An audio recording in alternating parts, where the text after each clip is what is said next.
Everyone, welcome to all rounder siblings. जैसा कि आपको पता है, हमने लास्ट लेक्चर में फिजिक्स आईसीएसई बोर्ड क्लास 8 का चैप्टर नंबर 6 स्टार्ट किया था। सबसे पहले हीट ट्रांसफर। ठीक है, स्टार्टिंग के चैप्टर्स अभी नहीं हो पाए हैं, वो हम आगे कंटिन्यू करवा देंगे। पहले चैप्टर 6 से हम लास्ट के चैप्टर्स कंप्लीट करेंगे। बहुत सारे बच्चे कमेंट आ रहे हैं कि मैम एग्जाम्स आ रहे हैं, तो पहले चैप्टर 6 से स्टार्ट करवा दीजिए। तो हीट ट्रांसफर हमने स्टार्ट किया था। आई होप आप सभी ने वो पार्ट अच्छे से देखा है, आपको समझ में आ गया है। एंड फर्स्ट पार्ट में हमने हीट एंड टेम्परेचर के बारे में पढ़ा था, फ्लो ऑफ हीट पढ़ा था, quantity of heat gain lost और उसके फैक्टर्स, ये सभी टॉपिक्स हमने कवर किए थे। आई होप आप सभी को अच्छे से समझ में आ गया है। फिर हमने उसके फैक्टर्स पढ़ने के बाद मेजरमेंट यूनिट्स ऑफ हीट पढ़ी थी।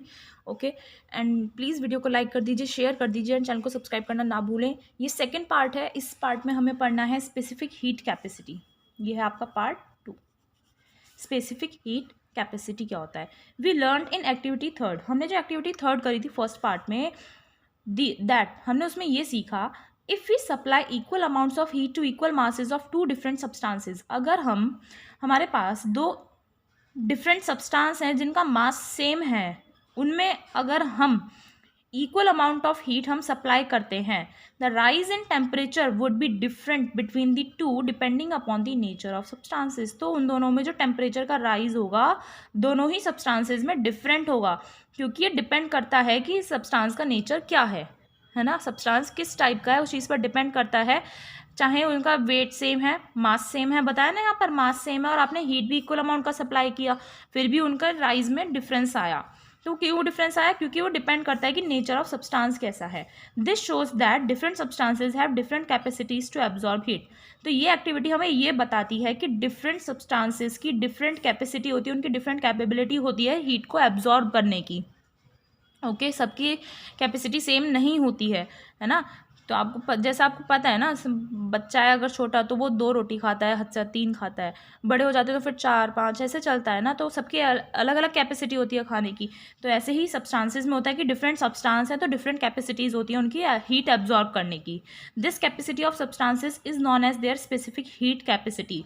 तो ये जो कैपेसिटी होती है सब्सटेंसेज की, कौन सी कैपेसिटी? टू एब्जॉर्ब हीट, उसे हम बोलते हैं स्पेसिफिक हीट कैपेसिटी। और उसकी डेफिनेशन क्या होती है? The specific heat capacity of a substance, किसी भी सब्सटेंस की जो स्पेसिफिक हीट कैपेसिटी होती है, इज डिफाइंड एज, उसे हम कैसे डिफाइन कर सकते हैं? The amount of heat required to change the temperature of 1 gram और 1 kilogram of the substance by 1 degree Celsius. Amount of heat, वो अमाउंट ऑफ हीट जो हमें रिक्वायर्ड है, जिसकी हमें ज़रूरत है टू चेंज द टेम्परेचर। किस चीज़ के लिए ज़रूरत है? टेम्परेचर चेंज करने के लिए। किस चीज़ का टेम्परेचर चेंज करना है? 1 ग्राम या फिर 1 किलोग्राम सब्सटेंस का 1 डिग्री सेल्सियस टेम्परेचर से, उसे हम बोलते हैं स्पेसिफिक हीट कैपेसिटी। क्या? वो अमाउंट ऑफ हीट जिसकी रिक्वायरमेंट होती है किसी भी 1 ग्राम या 1 किलोग्राम सब्सटेंस के टेम्परेचर को चेंज करने के लिए by 1 degree Celsius. Specific heat capacity को हम डिनोट करते हैं या तो कैपिटल C या फिर capital S। It depends on the nature of the substance. ये जो स्पेसिफिक हीट कैपेसिटी होती है किसी भी सब्सटेंस की, वो उसके नेचर पर डिपेंड करती है। Now let us find out the amount of heat absorb bye a substance. अब हम फाइंड आउट करेंगे कि किस फॉर्मूले से हम किसी भी सब्सटेंस का अमाउंट ऑफ हीट उसने कितना एब्जॉर्ब किया, हम वो फाइंड आउट कर सकते हैं। If Q be the quantity of heat absorbed by a body of mass m। Okay, तो Q क्या हो गया? Quantity of heat absorb. Q हो गया आपका quantity of heat absorbed bye a body, ठीक है। मास हो गया m, उसमें theta is the change in its temperature, ठीक है। ये जो Q ऐसा वाला Q है, ये ऐसे बनाना होता है। ये क्या हो गया? Change in its temperature. Change जो आया टेम्परेचर में, पहले क्या था और बाद में क्या आया हीट देने के बाद। एंड C क्या हो गया आपका? स्पेसिफिक हीट कैपेसिटी, ठीक है। क्या? Q हो गया quantity of heat absorbed, mass हो गया m, और थीटा क्या हो गया? Change in its temperature, and C हो गई specific heat capacity. Then Q is equals to m into C into theta. Q यानी कि quantity of heat absorbed is equals to mass into change in temperature into, नहीं, mass into specific heat capacity into change in its temperature. So heat absorbed और lost by a body is equals to mass specific heat, देखो heat absorbed is equals to mass specific heat and change in temperature of body. और आपको अगर specific heat निकालनी है तो इसका formula क्या हो गया, हीट एब्जॉर्ब्ड और lost by a body divided by mass of body into change in temperature of body. इसका मीनिंग फॉर्मूला क्या हो गया आपका स्पेसिफिक हीट कैपेसिटी का, C is equals to Q upon M into theta. Units of specific heat capacity are, specific heat capacity की units क्या है, joules per kilogram per degree Celsius, joules per kilogram per degree Celsius. Okay, या फिर आप कैसे लिख सकते हो, और जूल पर ग्राम, किलोग्राम और ग्राम दोनों बताए थे ना यहाँ पर डेफिनेशन में, और पर degree Celsius. So we can find that specific heat capacity और amount of heat absorb by anything using this formula. इसलिए हम किसी भी सब्सटेंस का अमाउंट ऑफ हीट उसने कितना एब्जॉर्ब किया या फिर उसकी स्पेसिफिक हीट कैपेसिटी इस फार्मूला को यूज़ करके निकाल सकते हैं किसी भी सब्सटेंस की। For example, if we increase the temperature of 3 kg of water by 4 degree Celsius, अगर हमने वाटर का टेम्परेचर 3 किलो पानी है, उसका टेम्परेचर हमने 4 डिग्री सेल्सियस से इंक्रीज कर दिया, तो 3 किलो क्या हो गया, उसका मास हो गया। 4 डिग्री सेल्सियस क्या हो गया, change in temperature. Amount of heat required can be calculated as, अब उसे अमाउंट ऑफ हीट कितना चाहिए आप कैसे कैलकुलेट करोगे, तो आपके पास क्यू क्या होता है, क्वांटिटी ऑफ हीट, यानी कि अमाउंट ऑफ हीट कितना उसे चाहिए। ओके, तो Q is equals to M into C into theta हो गया ना फॉर्मूला हमारा। तो मास आपको 3 kg दिया हुआ है, थीटा क्या हो गया 4 डिग्री सेल्सियस हो गया, C क्या होता है यहाँ पर आपका स्पेसिफिक हीट कैपेसिटी। अब ये आता है आपका 4186 जूल पर किलोग्राम पर डिग्री सेल्सियस। अब ये कहाँ से आई, ये आपको स्पेसिफिक हीट कैपेसिटी आगे बताऊंगी, दी हुई होती हैं, ये आपको लर्न करनी होती हैं बेसिक एलिमेंट्स की, कुछ कुछ कॉमन जो होते हैं उनकी। तो ये वाटर की स्पेसिफिक हीट कैपेसिटी है, वो आपको यहाँ पर या तो क्वेश्चन में बता देगा, it depends on teacher, teacher कैसे देता है, या बता देगा, या फिर आपको लर्न करनी ही करनी है, वैसे पता नहीं है बताए नहीं बताए। तो आपका Q क्या आ गया, 3 इंटू मास इंटू हमारा फॉर्मूला क्या होता है C इंटू थीटा, तो इन सब की मल्टीप्लाई कर दी हमने, 50232 जूल्स आया। ठीक है, तो हमने 10 की पावर 4 जूल्स कर दिया। ओके, 1 2 3 4 10 की पावर 4 जूल्स, ये आपका क्या हो गया, इतनी उसे एनर्जी, सॉरी इतना उसे अमाउंट ऑफ हीट रिक्वायर होगा। इस तरीके से आप कैलकुलेट कर सकते हैं। Specific heat capacities of some common substances, कुछ कॉमन सब्सटेंसेस की आपको यहाँ पर इस टेबल में दी गई हैं, जैसे सिल्वर की 236 जूल पर किलोग्राम पर कुलाम, ब्रास की 370, कॉपर 386, आयरन 470, ग्लास की क्या होती है 670 से 840 तक होती है, वेरी करता है ये, एल्यूमिनियम की 900, आइस की 2100, पैराफिन की 2200 एंड वाटर की होती है 4186। तो ये स्पेसिफिक हीट कैपेसिटीज़ हैं कुछ कॉमन सब्सटेंसेस की जिसे यूज़ किया जाता है। From the table you can see that water has got the highest specific capacity of all the substances. इस टेबल से देखो, आप ये देख सकते हो कि वाटर की हाईएस्ट स्पेसिफिक हीट कैपेसिटी है इन सभी सब्सटेंसेस में। So water requires lot of heat to raise its temperature, इसलिए जितनी ज़्यादा हीट कैपेसिटी होगी उतनी ही ज़्यादा उसे हीट की ज़रूरत होगी उसका टेम्परेचर इंक्रीज़ करने के लिए, उतना ज़्यादा आपको हीट उसे प्रोवाइड करना होगा। Similarly it liberates lot of heat while cooling and cools at a slower rate. ऐसे ही जो वाटर है जब हम उसे ठंडा करते हैं तो बहुत सारी हीट को लिबरेट करता है, रिलीज़ करता है, और and cools at a slower rate, और बहुत धीरे धीरे वाटर ठंडा होता है क्योंकि इसकी स्पेसिफिक हीट कैपेसिटी क्या है, बहुत ज़्यादा है। It can store lot of heat energy for a longer time, और वाटर जो है वो लॉन्ग टाइम के लिए हीट एनर्जी को स्टोर कर सकता है। This property of water has been put to many uses as given below. ये जो वाटर की प्रॉपर्टी है बहुत सारे यूजेज में काम आती है, हम इन्हें यूज़ कर सकते हैं इन प्रॉपर्टीज़ की वजह से वाटर को। Water is used in hot water bottles for fermentation purposes bye doctors. Water का यूज़ किया जाता है हॉट वाटर बॉटल्स में फर्मेंटेशन पर्पजेज़ के लिए डॉक्टर्स के द्वारा। हॉट वाटर बॉटल्स आती है ना जिससे हम घर पर सिकाई करते हैं, उनके लिए यूज़ किया जाता है, ठीक है, फर्मेंटेशन पर्पजेज़ के लिए डॉक्टर्स के द्वारा।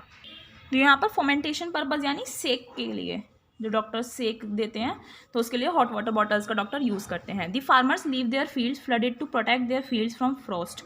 फार्मर्स जो होते हैं वो अपने फील्ड्स को फ्लडेड यानी कि थोड़ा सा पानी से भरा हुआ ही छोड़ देते हैं ताकि वो उस पर फ्रॉस्ट ना हो। Due to its high specific heat capacity होने की वजह से, किसकी, water, the temperature of the wet soil does not go below the freezing point. जो वेट सॉइल का टेम्परेचर होता है ना वो फ्रीजिंग पॉइंट से नीचे नहीं जाता है क्योंकि इसकी स्पेसिफिक हीट कैपेसिटी ज़्यादा है। अगर, क्योंकि देखो गड़बड़ हो जाएगी, फ्रीजिंग पॉइंट पे चला गया, अगर फ्रीजिंग पॉइंट से नीचे चला गया ना तो गड़बड़ हो जाएगी, वहाँ पर वेट सॉइल क्या होगी, खराब हो जाएगी।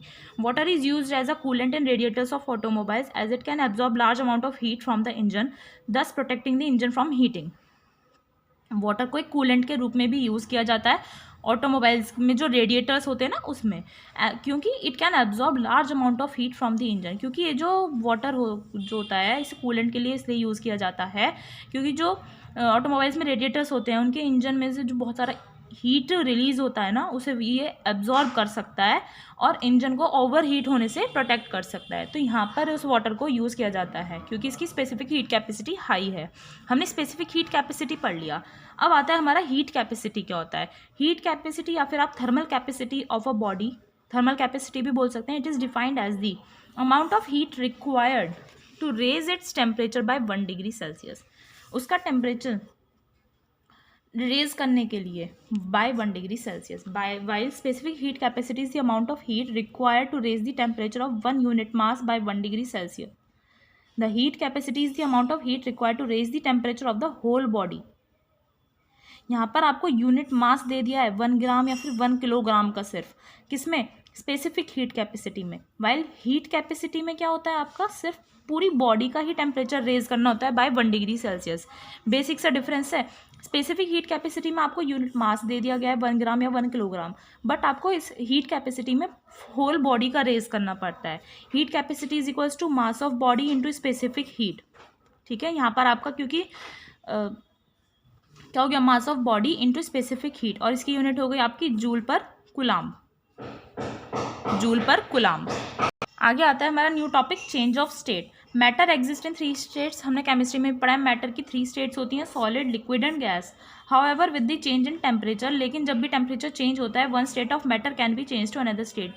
टेम्परेचर का अगर हम अप डाउन करते हैं, राइज या बिलो डाउन करते हैं, तो एक स्टेट से दूसरी स्टेट में हम मैटर की फॉर्म को चेंज कर सकते हैं। For example if we heat ice, ice को हम हीट करते हैं तो आइस क्या है, सॉलिड है। हमने हीट किया यानी कि टेम्परेचर रेज कर दिया, we get water which is liquid, हमें वाटर मिलेगा जो क्या है आपका लिक्विड है। इफ़ वी कंटिन्यू हीटिंग, अगर हम उसे और हीट करते चले जाएं, वी सी दैट, हम देखेंगे water changes into steam. Water की फॉर्म किस में कन्वर्ट हो जाएगा, वो स्टीम में। स्टीम क्या हो गया आपकी गैसियस स्टेट में हो गया। इफ़ वी कूल स्टीम, अगर हम स्टीम को कूल करते हैं, ठंडा करते हैं, वी गेट वाटर, हमें वाटर मिलेगा। अगर हम स्टीम को कूल करते हैं, वी गेट वाटर, हमें वाटर मिलेगा विच ऑन फर्दर कूलिंग। और अगर हम स्टीम के बाद हमें वाटर मिलेगा, वाटर को और ज़्यादा कूल करेंगे तो वो सॉलिड आइस में कन्वर्ट हो जाएगी। देखिए ये पूरा प्रोसेस हम यहाँ पर आराम से समझ सकते हैं। आइस को आपने हीट किया तो वाटर मिला, सॉलिड से लिक्विड कन्वर्ट हो गया, आपने टेम्परेचर रेज कर दिया ना, उसका बढ़ा दिया। वाटर को आपने और हीट किया तो स्टीम मिली आपको, यानी कि गैस में कन्वर्ट हो गई। अब स्टीम जो आपकी गैस थी, आपने उसे कूल किया तो आपको वाटर मिल गया वापस, और वाटर को और ज़्यादा कूल किया तो आपकी बन गई आइस। तो ये पूरा प्रोसेस है होता है आपका। ठीक है, change of a substance from one physical state to another state is called change of state. किसी भी स्टेट सब्सटेंस की एक फिजिकल स्टेट से दूसरी स्टेट में जाना, उसे हम बोलते हैं चेंज ऑफ स्टेट। तो ये आपकी चेंज ऑफ स्टेट हो रही है। ठीक है, one important point to be noted is that change of state always occurs at a definite temperature. एक इंपॉर्टेंट पॉइंट जो आपको नोट करना है कि ये चेंज ऑफ स्टेट जो होता है वो हमेशा एक डेफिनेट टेम्परेचर पर ही होता है। यानी कि सॉलिड से लिक्विड बनेगा अगर, तो उसका एक डेफिनेट टेम्परेचर आपको देना पड़ता है तभी वो होगा। एक्टिविटी 4 देखते हैं। यहाँ पर बोल रहा है take about 200 gram ice in a beaker. एक बीकर लीजिए, उसमें आप 200 ग्राम आइस डाल दीजिए and place a thermometer in it to record its temperature. और उसमें एक थर्मोमीटर डाल दीजिए उस आइस का टेम्परेचर रिकॉर्ड करने के लिए। Heat the ice from below and keep observing the thermometer. और नीचे से आप आइस को हीट कीजिए और थर्मोमीटर को देखते रहिए, ऑब्जर्व करते रहिए। यू विल सी दैट, आप देखेंगे ice has started melting, ice melt होना स्टार्ट हो जाएगी। But reading on thermometer does not change, लेकिन रीडिंग चेंज नहीं होगी अभी थर्मोमीटर पे, क्योंकि आइस आपका थोड़ा थोड़ा मेल्ट हो रही है अभी। ठीक है, वो आपको 0 डिग्री सेल्सियस ही शो करेगा। When all the ice has melted, जब पूरी आइस मेल्ट हो जाएगी, mercury in thermometer will start rising. जब पूरी आइस मेल्ट हो जाएगी ना, पूरा वाटर बन जाएगा, तब जो थर्मोमीटर में मरकरी होती है तब उसका टेम्परेचर राइज होना स्टार्ट होगा, बढ़ना स्टार्ट होगा। ओके, ये जो change of state of matter होती है उसमें सबसे पहला आता है आपका मेल्टिंग पॉइंट। ये जो डेफिनेट टेम्परेचर देना पड़ता है उसमें आता है। Process of changing of state of substance from solid to liquid on heating is known as melting और फ्यूजन। वो प्रोसेस जिसमें एक सब्सटेंस की स्टेट को हम चेंज करते हैं सॉलिड से लिक्विड में हीट करने पर, हीट करने पर सॉलिड से लिक्विड हो रहा है अगर किसी भी सब्सटेंस का, तो वो मेल्टिंग कहलाएगा या फिर आप फ्यूजन बोल सकते हो। मेल्टिंग पॉइंट और fusion point of a substance is the fix temperature at which a solid starts changing to liquid state. जो मेल्टिंग पॉइंट या फिर फ्यूजन पॉइंट होता है एक सब्सटेंस का, वो फिक्स्ड टेम्परेचर हो गया एक, जिस पर सॉलिड जो है वो लिक्विड स्टेट में चेंज होना स्टार्ट हो जाता है। This temperature remains constant till whole of the substance has change to liquid state. और ये जो आपका मेल्टिंग पॉइंट या फ्यूजन पॉइंट होता है, ये जो टेम्परेचर होता है हमेशा पूरे टाइम कांस्टेंट रहता है जब तक पूरा सब्सटेंस आपका लिक्विड स्टेट में कन्वर्ट नहीं हो जाता है। तो ये होता है आपका मेल्टिंग पॉइंट, यानी कि सॉलिड से लिक्विड हो रहा है तो उसे हीट करने पर तो उसे हम बोलते हैं मेल्टिंग या फिर फ्यूजन। और वो पॉइंट, वो फिक्स टेम्परेचर जिस पर सॉलिड जो है स्टार्ट हो जाता है लिक्विड में कन्वर्ट होने में, उसे हम बोलते हैं आपका क्या, मेल्टिंग पॉइंट या फिर फ्यूजन पॉइंट। ये जो टेम्परेचर होता है ये आपका कांस्टेंट रहता है जब तक पूरा सब्सटेंस आपका लिक्विड स्टेट में कन्वर्ट नहीं हो जाता है। इसके बाद नेक्स्ट आता है इसमें फ्रीजिंग, यानी कि जमाना। हमने सॉलिड से लिक्विड पढ़ लिया, अब हम लिक्विड से क्या हो रहा है इसमें, सॉलिड स्टेट में होगा। फ्रीजिंग और सॉलिडिफिकेशन आप बोल सकते हैं, नाम से ही समझ में आ रहा है, फ्रीज कर दो, सॉलिड बना दो। Process of changing a liquid substance to solid state. अभी हमने सॉलिड टू लिक्विड देखा था, अब हम लिक्विड से सॉलिड स्टेट में करेंगे, और वो होगा कब, जब कूल करोगे आप उसे, तो उसे हम बोलते हैं फ्रीजिंग या फिर सॉलिडिफिकेशन। ठीक है, बर्फ जमाते हो, पानी की बर्फ जमाते हो, तो क्या होगा, आप ठंडा ही तो करते हो उसे पहले, जब ठंडा होता है फिर धीरे धीरे वो बर्फ जमनी शुरू होती है, तो वो गया फ्रीजिंग। फ्रीजिंग पॉइंट जो होता है किसी भी सब्सटेंस का, वो क्या होता है, it is the fixed temperature at which it starts changing from liquid state to solid state. वो फिक्स टेम्परेचर जिस पे लिक्विड स्टेट से सॉलिड स्टेट बननी स्टार्ट हो जाती है, और ये टेम्परेचर आपका कांस्टेंट रहता है जब तक पूरा सब्सटेंस आपका लिक्विड से सॉलिड स्टेट में नहीं आ जाता है। फॉर प्योर सब्सटेंसेज, जो आपके प्योर सब्सटेंसेज होते हैं, मेल्टिंग पॉइंट और आपका फ्रीजिंग पॉइंट दोनों सेम रहते हैं फॉर प्योर सब्सटेंसेज, याद रखना। अभी हमने मेल्टिंग पॉइंट पढ़ा जिसमें हम सॉलिड से लिक्विड में कन्वर्ट करते हैं ऑन हीटिंग। फिर हमने पढ़ा फ्रीजिंग और सॉलिडिफिकेशन, जिसमें हम क्या करते हैं, लिक्विड से सॉलिड में कन्वर्ट करते हैं ऑन कूलिंग। अब हम पढ़ेंगे वेपोराइजेशन और बॉइलिंग। बॉइलिंग यानी उबालना, यानी कि आप हीटिंग करोगे इसमें। Process in which liquid changes into its vapour state. वो प्रोसेस जिसमें लिक्विड आपका वेपर स्टेट में, यानी कि फॉर्म वेपर्स बन जाते हैं जिसमें हीट करने पर, उसे हम बोलते हैं वेपोराइजेशन या फिर बॉइलिंग। बॉइलिंग पॉइंट और vaporisation point of a substance is the fixed temperature at which a liquid changes into its vapour state. ठीक है, बॉइलिंग पॉइंट या फिर वेपोराइजेशन पॉइंट आपका एक सब्सटेंस का वो पॉइंट होता है, वो फिक्स टेम्परेचर होता है जिसपे एक लिक्विड उसकी वेपर स्टेट में कन्वर्ट होना स्टार्ट हो जाता है। This temperature remains constant till all of the substance changes to vapour state. और ये टेम्परेचर भी आपका कांस्टेंट रहता है जब तक पूरा सब्सटेंस आपका वेपर स्टेट में कन्वर्ट नहीं हो जाता है। It may be cleared here that, यहाँ पर आपको ये बताना ज़रूरी है, there is a difference between boiling and evaporation. Boil करना और इवेपोरेशन में फ़र्क होता है। When we hang wet clothes, जब हम गीले कपड़े टांगते हैं, ठीक है, सुखाने के लिए जब हम गीले कपड़े रस्सी पर डालते हैं, they dry up because water in them evaporates in the form of vapours. तो वो कैसे सूख जाते हैं, क्योंकि उन गीले कपड़ों में जो पानी होता है वो इवेपोरेट हो जाता है, यानी कि वो पानी उड़ जाता है और कपड़े हमारे वो सूख जाते हैं। इस प्रोसेस को हम बोलते हैं evaporation. The process by which a liquid changes into vapours at all temperatures is called evaporation. वो प्रोसेस, जिस प्रोसेस की वजह से एक लिक्विड पूरा वेपर्स में कन्वर्ट हो जाता है और सभी टेम्परेचर पे, ठीक है, लिक्विड से वेपर्स बन जाते हैं और किसी भी टेम्परेचर पे बन जाता है, उसे हम बोलते हैं इवेपोरेशन। जबकि बॉइलिंग क्या होता है, boiling take place only at a fixed temperature called boiling point of the substance. Boiling जो होता है वो एक फिक्स्ड टेम्परेचर पे होता है और उस फिक्स टेम्परेचर को हम बोलते हैं boiling point of substance. Evaporation her temperature पे हो सकता है, जबकि बॉइलिंग आपका एक फिक्स टेम्परेचर पे होता है। मोर ओवर, और the evaporation is a slow process. Evaporation आपका एक स्लो प्रोसेस है and produces a cooling effect. Evaporation होने की वजह से कूलिंग इफेक्ट आता है हमें। अब जैसे गर्मियों में स्वेटिंग होती है, हमें पसीना आता है, ठीक है, जब हमारी बॉडी से वो स्वेट सूखने लगता है तो हमें ठंडक सी महसूस होती है, नहीं, तो वो कूलिंग इफेक्ट ही तो होता है। On the other hand, boiling आपका एक फास्ट प्रोसेस होता है and does not produce any cooling effect. और बॉइलिंग से कोई भी कूलिंग इफेक्ट नहीं आता है। There can be a variation of temperature during evaporation. जब इवेपोरेशन होता है तो उसमें टेम्परेचर वेरी कर सकता है, यानी कि ऊपर नीचे हो सकता है, but during the process of boiling, लेकिन जब बॉइलिंग की प्रोसेस होती है टेम्परेचर आपका हमेशा क्या रहता है, कांस्टेंट रहता है। तो ये होता है आपका बॉइलिंग और इवेपोरेशन में डिफरेंस। तो इस चीज़ को ध्यान रखना, ये सेम वर्ड्स नहीं होते हैं। नेक्स्ट आता है इसमें आपका कंडेंसेशन और लिक्विफैक्शन। क्या? कंडेंसेशन और liquefaction, the process in which vapours of a substance, वो प्रोसेस जिसमें किसी भी सब्सटेंस के जो वेपर्स होते हैं वो on cooling change to its liquid state is called condensation और लिक्विफैक्शन। जो किसी भी सब्सटेंस के वेपर्स होते हैं अगर हम उन्हें कूल करते हैं तो वो लिक्विड स्टेट में कन्वर्ट हो जाते हैं, तो उसे हम बोलते हैं कंडेंसेशन या फिर लिक्विफैक्शन। द कंडेंसेशन पॉइंट या फिर लिक्विफैक्शन पॉइंट जो होता है वो फिक्स टेम्परेचर होता है जिसमें एक गैस जो है आपकी लिक्विड स्टेट में कन्वर्ट हो जाती है।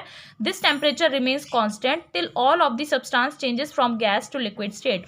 और ये टेम्परेचर पूरे टाइम कांस्टेंट रहता है, फिक्स्ड रहता है, जब तक पूरा सब्सटेंस आपका गैस से लिक्विड में कन्वर्ट नहीं हो जाता है। आई समझ में? तो ये हमने पढ़ लिया चेंज ऑफ स्टेट का पूरा टॉपिक हमने कंप्लीट कर लिया। इसमें 4 मेन अंडर सब टॉपिक्स पढ़े थे हमने, melting point, freezing, vaporisation and condensation. तो अब हम नेक्स्ट लेक्चर में कंटिन्यू करेंगे जिसमें हम नया टॉपिक स्टार्ट करेंगे जो है आपका लेटेंट हीट। ये होगा आपका पार्ट 3 में। ओके, तो हमारे साथ जुड़े रहिए, सपोर्ट करते रहिए, लेक्चर अच्छे से देखिए, समझ में आता है तो अच्छी बात है, कुछ डाउट है तो आप हमसे कमेंट सेक्शन में पूछ सकते हैं, और साथ ही ये ज़रूर बताइएगा वीडियो आपको कैसा लगा। मिलते हैं नेक्स्ट वीडियो में नेक्स्ट लेक्चर के साथ। Thank you.